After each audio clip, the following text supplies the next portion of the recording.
Hello everybody, कैसे हैं आप सब। आज के सेशन में हम डिस्कस करेंगे जेकेपीएसआई एग्ज़ाम के बाद का जो स्टेप फिजिकल एंड्योरेंस टेस्ट है उसकी एलिजिबिलिटी के बारे में। अगर आप इस चैनल पे पहली बार आए हैं तो आप हमें सब्सक्राइब करके हमारे साथ जुड़ सकते हैं। बिफोर कंटिन्यूइंग दिस वीडियो, हम एक क्लैरिफिकेशन लाए हैं अबाउट द वीडियो जो हमने 5 दिन पहले डाला था। बेसिकली ये जेकेपीएसआई एग्ज़ाम के शिफ्ट वाइज एनालिसिस पे बेस्ड था। अगर आपने इस वीडियो को अभी तक नहीं देखा है तो कमेंट बॉक्स में हमने पिन करके रखा है, आप जाके देख सकते हैं। तो बच्चों का जो कन्फ्यूजन था वो था शिफ्ट वाइज जो हमने मार्क्स एवरेज मार्क्स यहाँ पे डाला था उसके बारे में। तो बच्चों का कन्फ्यूजन ये था कि अगर हम सारे स्टूडेंट्स अक्रॉस द शिफ्ट्स की बात करें तो उनका एवरेज मार्क्स इतना कैसे हो सकता है। ये बेसिकली हमने जो एवरेज मार्क्स यहाँ पे डाला है ये सर्टेन नंबर ऑफ स्टूडेंट्स पे बेस्ड है। तो हमें कुछ स्टूडेंट्स का जो डेटा है वो मिला यहाँ पे, तो हमने फिर उसका जो एवरेज मार्क्स है बनता है वो यहाँ पे डाला। हमने सिर्फ उन स्टूडेंट्स का डाला जो सीरियस एस्पिरेंट्स है, वो जो 1 साल, 1.5 साल या 2 साल से प्रिपेयर कर रहे हैं और जिनका जो मार्क्स हैं वो 70 या 75 से ऊपर है। तो उस हिसाब से जो डेटा हमारा बनता था हमने यहाँ पे डाल दिया। उसी डेटा के बेसिस पे यहाँ पे शिफ्ट की जो लेवल है वो भी डिसाइड करी गई। अगर हम फॉर इंस्टेंस सारे स्टूडेंट्स का डेटा ले भी लेते या firstly it is impossible to gather all the data of all the students across the shifts. अगर हम सारे स्टूडेंट्स का डेटा ले भी लेते तो किसी का जो मार्क्स है वो 40 से नीचे बनता है, 50 से नीचे बनता है, किसी का 20 से भी नीचे बनता है। तो अगर हम फिर एवरेज निकालें तो आउट ऑफ 150 तो पूरे जेकेपीएसआई एग्ज़ाम का जो एवरेज मार्क्स निकल के आएगा वो बिलो 50 बन जाएगा। वो तो फिर पॉसिबल है ही नहीं। तो आपका जो कंपटीशन है वो उन लोगों से है जिनका जो मार्क्स है वो 70 से या 75 से ऊपर बनता है। आपका कंपटीशन 50 से नीचे जिनका बनता है या 40 से नीचे जिनका बनता है या 30 से नीचे जिनका बनता है उनसे नहीं है। तो बेसिकली ये उन स्टूडेंट्स का एवरेज मार्क्स है जिनका स्कोर जो है 70 या 75 से ज़्यादा है और जिनका डेटा हमें मिला है। तो बढ़ते हैं हमारे टॉपिक की ओर। अगर हम नोटिफिकेशन के अकॉर्डिंग देखें तो नोटिफिकेशन के हिसाब से जीकेएसएसबी ने जो फिज़िकल स्टैंडर्ड्स के लिए हमें यहाँ पे जो रूल्स दिए हैं वो है। अगर हम मेल्स की बात करें तो उनकी जो मिनिमम हाइट है वो 5 फीट 6 इंचेस होना ज़रूरी है। वहीं अगर हम फीमेल्स की बात करें तो यहाँ पर इनकी जो हाइट है वो 5 फीट 2 इंचेस मिनिमम होनी ज़रूरी है। अगर हम मेल्स में चेस्ट की बात करें तो चेस्ट गर्थ अनएक्सपेंडेड जो है वो 32 होना चाहिए। जैसे हम जब मेजरमेंट करते हैं चेस्ट की तो लोग ऐसे सांस लेके जो चेस्ट फुलाते हैं उसको कहते हैं हम एक्सपेंडेड चेस्ट। जो अनएक्सपेंडेड चेस्ट गर्थ है वो 32 होनी चाहिए और जो एक्सपेंडेड चेस्ट गर्थ है वो 33.5 होनी चाहिए, 33.5 होनी चाहिए। अगर हम फीमेल्स की बात करें तो यहाँ पर फिजिकल स्टैंडर्ड्स के लिए उनकी बस हाइट ही काफ़ी है। उसके बाद यहाँ पर गोरखा कम्युनिटी के स्टूडेंट्स को एग्जेम्प्ट किया गया है या रिलैक्स दी गई है, 2 इंचेस की रिलैक्सेशन मिली है। चलिए आगे बढ़ते हैं। अगर हम फिजिकल एंड्योरेंस टेस्ट के लिए रिलैक्सेशन की बात करें फॉर द एक्स सर्विसमैन्स, तो अगर हम अप टू 30 इयर्स की बात करें मेल्स में तो उनको कोई भी रिलैक्सेशन नहीं मिल रही है यहाँ पे। और अगर हम 30 इयर्स से अबव अप टू 40 इयर्स की बात करें तो उनको जो है 1 मिनट यहाँ पर एक्स्ट्रा मिल रहा है 1600 मीटर्स को कवर करने के लिए। चलिए अब देखते हैं पीईटी के लिए कौन से रूल्स है। फॉर मेल्स आपको क्या करना है, आपको 1600 मीटर्स जो है वो 6.5 मिनट्स में कवर करना है। जो 1600 मीटर्स है अगर हम किलोमीटर्स में बात करें तो ये 1.6 किलोमीटर बनता है।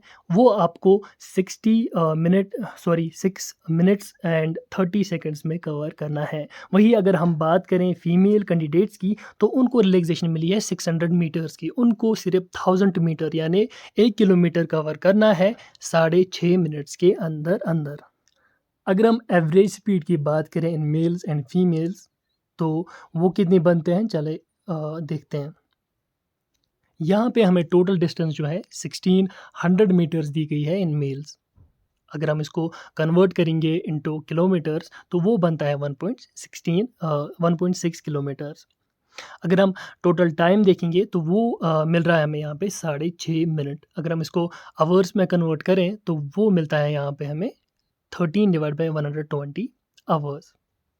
अगर हम टोटल एवरेज की बात करें तो हमें पता है अगर हमें किसी चीज़ की जो एवरेज निकालनी होगी तो उसका जो फॉर्मूला बनता है वो है डिस्टेंस डिवाइड बाय टाइम। जब हमने ये ऊपर वाला डेटा यहाँ पे डाला तो हमें जो है अप्रॉक्सीमेटली जो स्पीड रिक्वायर्ड है, एवरेज स्पीड रिक्वायर्ड है ये 1600 मीटर कवर करने के लिए, वो बनती है 14.77 किलोमीटर पर आवर।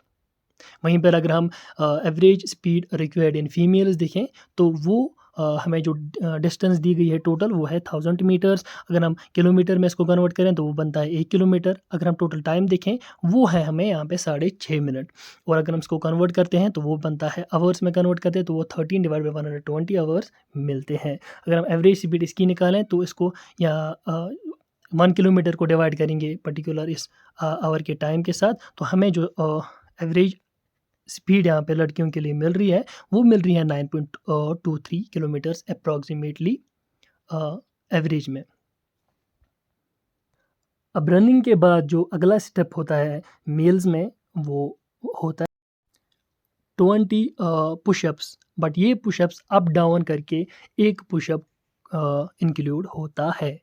वहीं पे अगर हम फीमेल्स की बात करें तो फीमेल्स में पुशअप्स नहीं इंक्लूड करे गए हैं, तो बट फीमेल्स में जो है शॉर्ट पुट 4 केजी का जो ये है स्टेप डाला है तो उनको 14 या मतलब 14.5 फीट तक वो जो शॉर्ट पुट वेट होता है वो फेंकना है।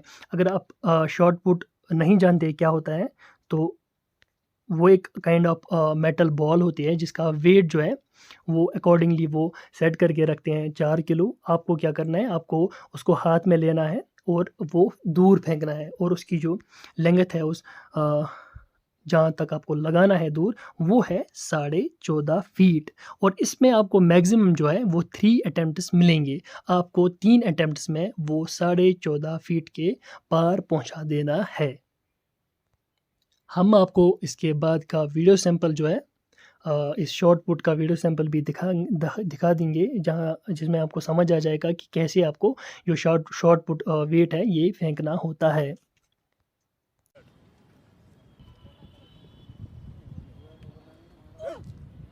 वेरी गुड, शाबाश। इसके बाद का जो स्टेप है वो है मेडिकल एग्जामिनेशन। जब आप पीईटी क्वालिफाई करते हैं, जब आप उसके जो फिज़िकल स्टैंडर्ड्स क्वालिफाई करते हैं, उसके बाद जो जेकेएसएसबी की डेडिकेटेड टीम है वो आपको सेपरेटली मेडिकल टेस्ट कराएगी to check your physical and mental fitness. उसके बाद ही जो आपका जो लिस्ट है वो फॉरवर्ड किया जाएगा अगली अथॉरिटीज़ को। अगर हम अब बात करेंगे on the day of examination of PET, तो पीईटी के दिन आपको कौन-कौन से डॉक्यूमेंट्स साथ ले जाने हैं, तो वो है आपको कोई भी जो आईडी प्रूफ है वो वहाँ पे प्रेज़ेंट करना है। उसमें से ये है, चाहे वो आधार कार्ड हो, वोटर आईडी हो, ड्राइविंग लाइसेंस हो, पैन कार्ड हो, पासपोर्ट हो, या कॉलेज यूनिवर्सिटी का आई कार्ड या एम्प्लॉयर आई कार्ड। उसके साथ-साथ आपको एडमिट कार्ड का प्रिंट भी लाना है और अपने कुछ फ़ोटोग्राफ्स। अगर हम बात करेंगे डाइट की, तो फिज़िकल के लिए जो ओबीस लोग हैं, जो मोटे लोग हैं, उनको चाहिए कि वो अपने डाइट में वो कैलोरी डेफ़िसिट करें।